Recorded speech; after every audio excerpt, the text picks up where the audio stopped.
Then I have an Article 2 where I have the right to do whatever I want as president, but I don't even talk about that. What I wanted to say is in response to your earlier comment about the president saying that he has unlimited power. He doesn't? He does not. And I say this to you as someone who has graded a lot of law students in my life.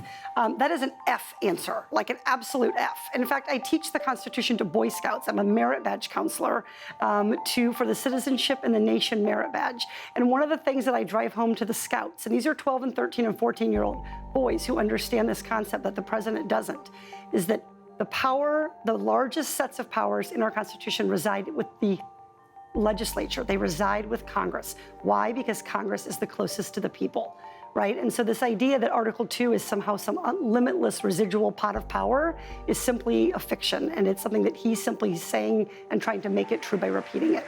Then I have an Article 2 where I have the right to do whatever I want as president, but I don't even talk about that.